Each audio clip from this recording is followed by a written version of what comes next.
Star Wars The Rise of Skywalker does a lot of things. Not only does it bring a close to the Skywalker Saga, but it also brought a ton of awesome Easter eggs and little details to the screen that you might not have noticed upon your initial viewing, or your second, or third, or even fourth. Let's be honest, Star Wars fans like watching these movies over and over again, so odds are you'll probably see it at least a couple of times. And you know that we here at Screen Rant love our Easter eggs. So of course we're going to take a look at a bunch of them and where you could see them for yourself upon your next viewing. Also, as you would probably expect, this video is going to be chock full of a bunch of spoilers. So if you haven't seen the movie for whatever reason, go watch it first, then come back to this video. We'll be waiting. What are you doing there, 3PO?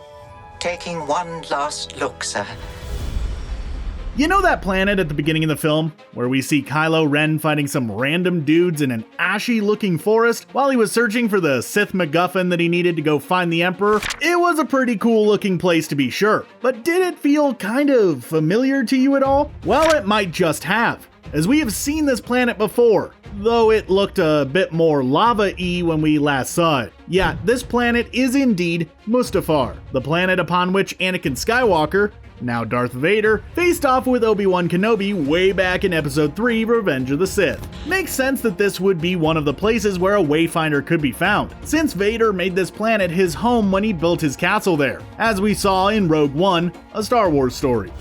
Exegol might be quite a bit different from the expanded universe version of the Sith homeworld that many of us grew up with, Korriban. The climate is a bit more thundery and a whole lot more blue, but the two different versions do at least have some similar aesthetic features, such as giant statues of ancient Sith Lords, including some that bear a striking resemblance to Knights of the Old Republic 2, the Sith Lord's villain, Darth Nihilus. But more important is the temple itself, which looks quite a bit like the temple we saw in Star Wars Rebels on the planet Malachor, which does make a little bit of sense, but it's still nice to see a little nod to the popular animated series.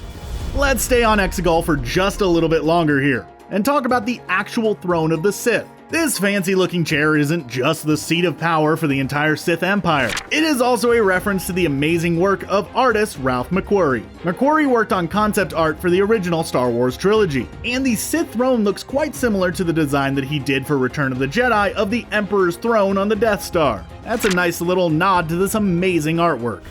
With Palpatine coming back in this film, marking the third time that he's appeared as the big bad guy in the third film in a trilogy, naturally there needed to be some explanation as to how he was still around. You know, after he fell down a seemingly bottomless pit and then exploded. This explanation comes in the form of Palpatine saying a single, simple phrase. The dark side of the Force is a pathway to many abilities some consider to be unnatural.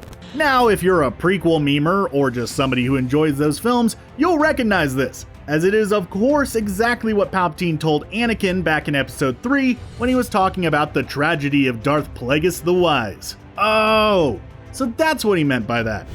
You know the visions that Rey gets when she touches specific items, like Luke's old lightsaber in The Force Awakens or the Sith dagger in Rise of Skywalker? Looking at that, you might think that it's just a means of moving the plot forward. Which, I mean, you're not wrong, but this is actually a power that we've seen other people use. The most recent example being Cal Kestis in the game Jedi Fallen Order, who had similar visions upon touching objects himself, such as the lightsaber of one of Vader's Jedi hunting Inquisitors. So it's not just a special ability of Rey or anything like that, it's a genuine Force ability. Neat! While searching for clues to lead our heroes to the Sith Wayfinder, they find their way to the desert planet of Pasaana. How many desert planets are there in this galaxy anyways? Upon arriving, they discover that they have arrived smack dab in the middle of a large festival, which I am choosing to call Space Burning Man because that's exactly what it looks like. It is stated that the festival takes place once every 42 years, which is itself a nod to the original Star Wars film. See, Rise of Skywalker came out in 2019. And A New Hope hit theaters back in 1977, the two films being separated by 42 years. What may have initially seemed like just a random number actually has a lot of significance.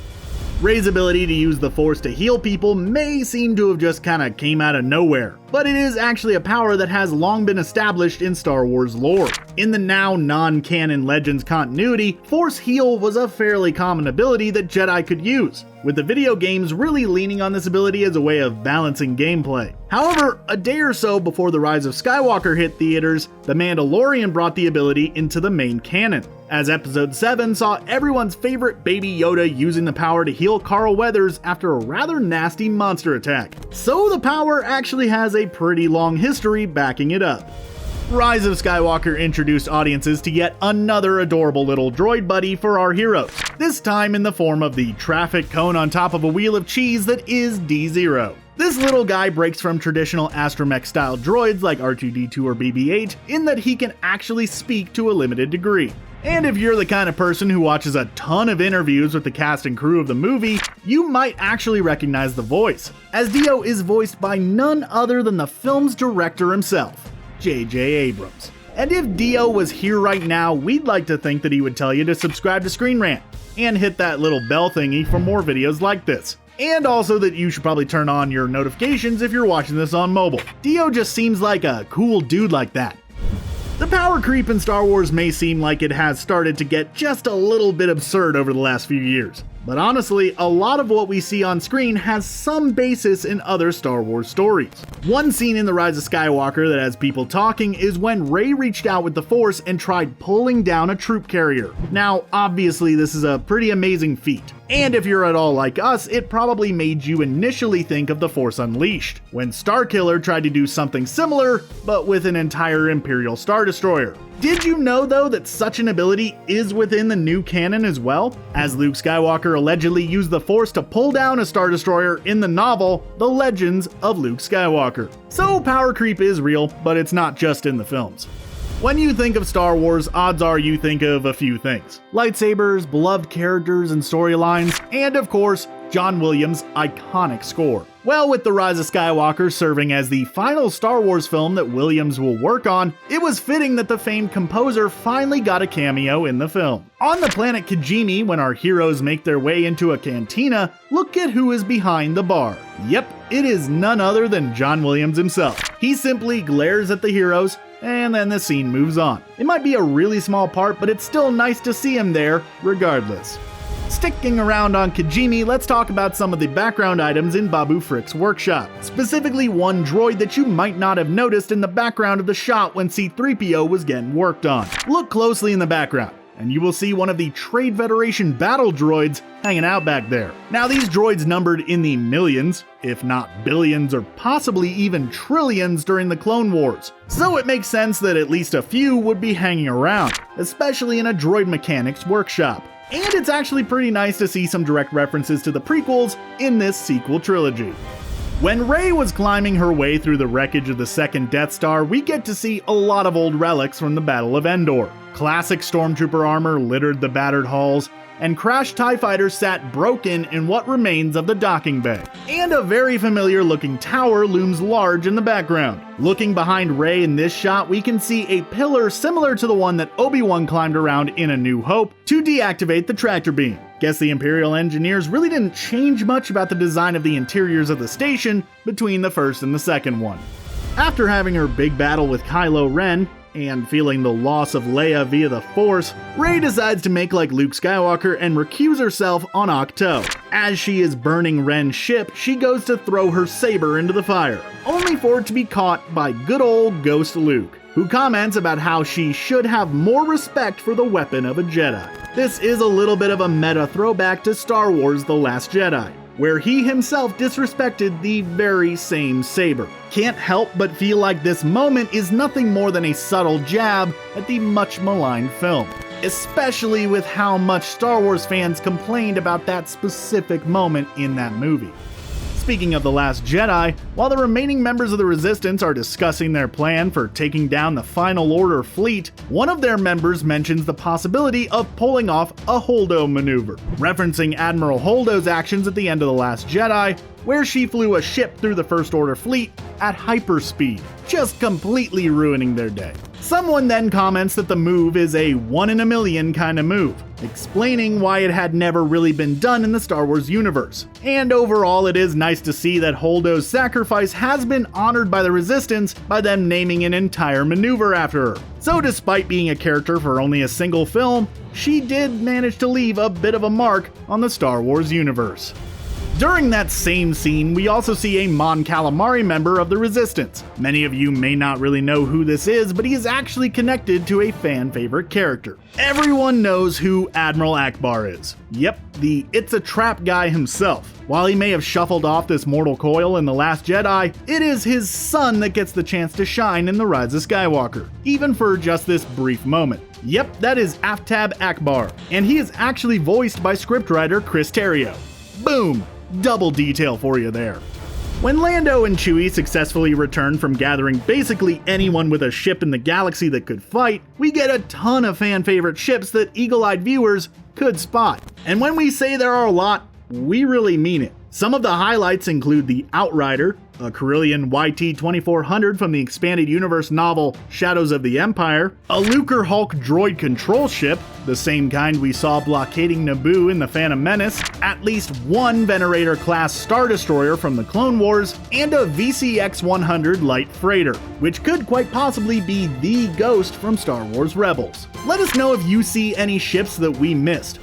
In addition to an entire, impossibly large fleet, Lando also brought a veteran member of the Rebellion to the fight, in the form of Wedge Antilles. Wedge was probably the rebel pilot during the original trilogy, serving as the Rebellion's version of Poe Dameron in their fight against the Empire. When the sequel trilogy rolled around, the character was completely absent, with not even a mention occurring. So it was nice to see him finally make his way back into the fight.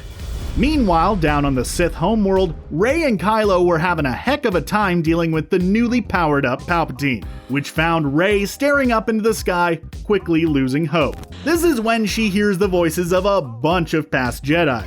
And this is yet another opportunity for superfans to completely nerd out, as in addition to the expected Yoda and Obi-Wan cameos, we also get the voices of people such as Mace Windu, Qui-Gon Jinn, Anakin Skywalker himself, and even some animated-only characters like Freddie Prinze Jr. as Kanan Jarrus and Ashley Eckstein as Ahsoka Tano. And it's Ahsoka's inclusion here that is, while exciting in its own right, kind of sad actually, as it infers that Ahsoka seemingly passed away at some point between the end of Rebels and the sequel trilogy. So while it's good to hear her on the big screen, it's still a bit of a bummer.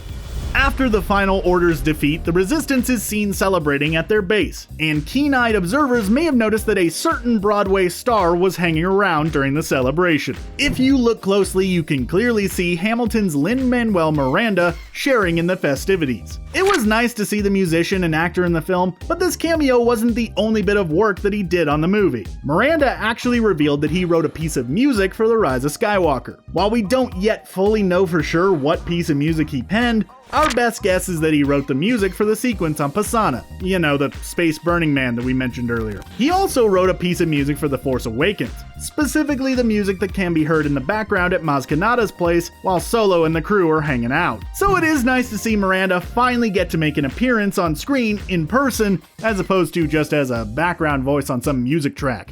Now we need to take a second to talk about the very end of the film. After burying Luke and Leia's sabers in the desert outside of the old Lars homestead, we get a quick look at Rey's new lightsaber. Built out of parts of her staff that she had in her possession since The Force Awakens, this new saber is rocking a rather unexpected color. Instead of the usual blue or green of the Jedi, Rey's lightsaber is in fact yellow. Now, within the current canon, a Jedi's lightsaber color actually says quite a bit about who that person is, as the kyber crystal in their saber is imbued with their Force essence during the construction of the weapon. Each color has its own meaning behind it. Too much for us to really get into here in this video. So if you want us to do a video on the subject, like this video. Maybe we'll go ahead and just break all the colors down. Yellow, though, is definitely a bit of an odd one out. In the past, the only people that we really saw using the color were the Jedi Temple guards. So what does this say about Rey? Well, we would argue that her having the color yellow is representative of her role as the last Jedi. She is the last member of the Ancient Order, so she is sort of the guardian of the teachings, which she has in common with the Temple Guards. Just kind of a thought, but it makes sense to us. Either way, it is just cool to see yet another color added to the films. And that is it. Those were the Easter eggs and hidden details that we caught. Were there any that we missed? Let us know if we did down in the comments below. And while you're down there, why not consider subscribing to Screen Rant for more awesome videos just like this. Thanks for watching, and I hope to see you at the movies.